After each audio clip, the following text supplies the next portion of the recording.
Madam Aamir तो अभी office से पहुंचा जी। वो अब अपनी देहाती हसीना के चक्कर से निकलेगा तो वही काम करेगा ना। मैडम उसे पढ़ा लिखा कर मॉडर्न बीवी बनाना चाहता है।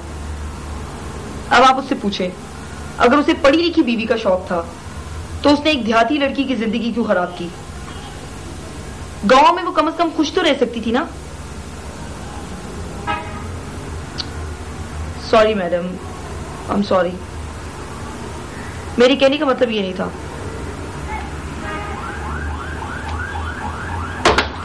मैडम भी इस कमबख्त की तरफदारी करती है।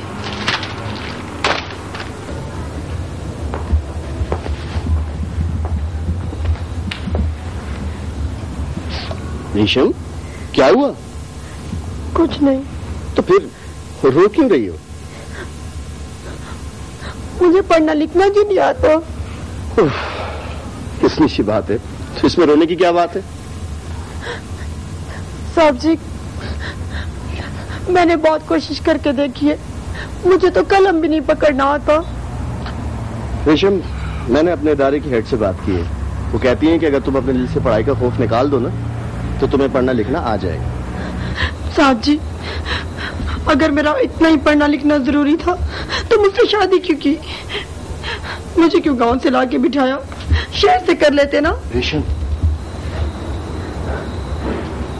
रेशम, तुम सोने और तांबे का फर्क जान सकती हो? सोना कीमती होता है और तुम मेरा सोना हो। मैं तुम्हें और खूबसूरत बनाना चाहता हूं। जब तुम पढ़ना लिखना सीख जाओगी ना तो ये शहर की औरतें, ये तांबे की मूर्तियां, इनकी चमक तुम्हारे सामने मान पड़ जाएगी। क्या तुम मेरे लिए इतना भी नहीं कर सकती? ठीक है साहब जी, मैं एक बार फिर कोशिश करके देखती हूँ। गुड, ये हुई ना बात। इसी खुशी में आज तुम्हें खाना बाहर से जाकर खिलाऊंगा। चलो जाके फ्रेश हो जाओ। जी। तैयार हो जाओ।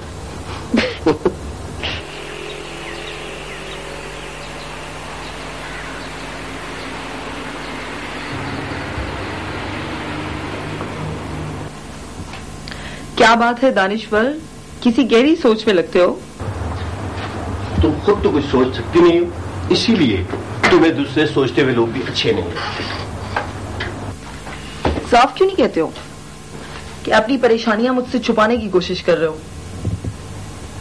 इसीलिए सियाने कहते हैं कि शादी का फैसला बहुत सोच समझ के करना चाहिए। तुम्हारा क्या मतलब है कि मैं अपनी शादी के फैसले पर पछता रहा हूं? तुम्हारी शक्ल से तो कुछ ऐसे लगता है।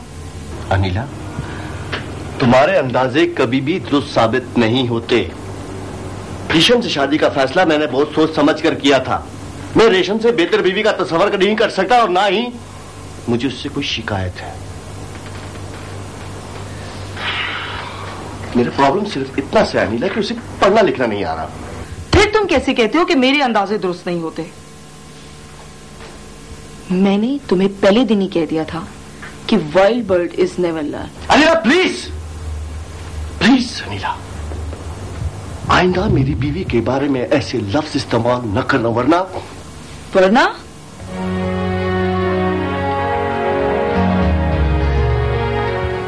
मैं तुमसे कभी भी बात नहीं करूंगा।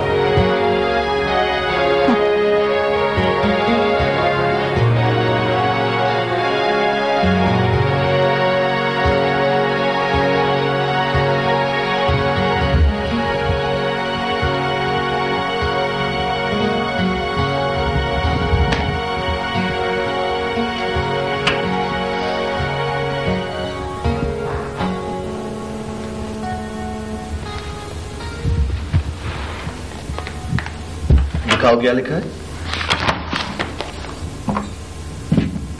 कुछ नहीं, आप हंसेंगे। मैं क्यों हंसूंगा? मैं तुम्हें लिखता हुआ देखकर खुश होता हूं। दिखाओ ना, दिखाओ ना।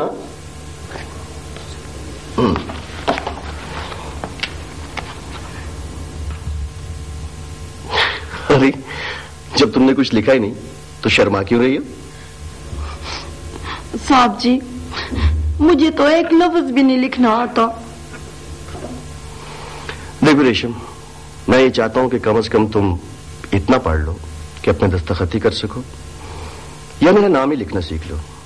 वैसे भी मेरा नाम दुनिया का आसान तरीन नाम है, जिसमें सिर्फ 4 हर्फ आते हैं, एन, अलफ, मीम, रे।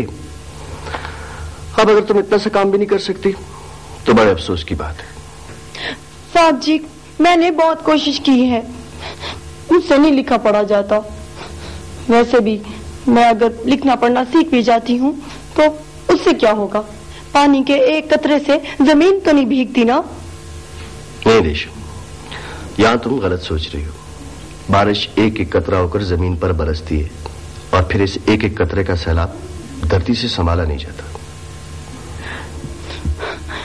साहब जी, आपकी ये मुश्किल मुश्किल बातें मेरी समझ में नहीं आती। अच्छा चलो छोड़ो, मैं तुम्हें लिखना सिखाता हूं।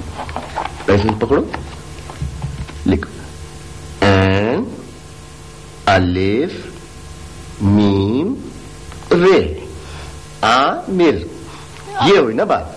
ठीक है, इतनी सी बात थी। अब कल देखो रेशम, कितनी अजीब इत्तेफाक की बात है कि मेरे नाम में भी 4 हर्फ आते हैं और तुम्हारे नाम में भी। मैं ये चाहता हूं कि कम से कम तुम ये दोनों नाम लिखने ही सीख लो।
क्या बात है, बहुत परेशान लग रही है। साहब जी, मैंने पढ़ने लिखने की बहुत कोशिश की है, मुझे पढ़ना लिखना नहीं आ सकता।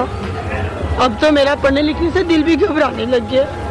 देखो, इसमें परेशान होने या घबराने की कोई बात नहीं। आज तो मैं मार्केट से कैसी किताब लेके दूं?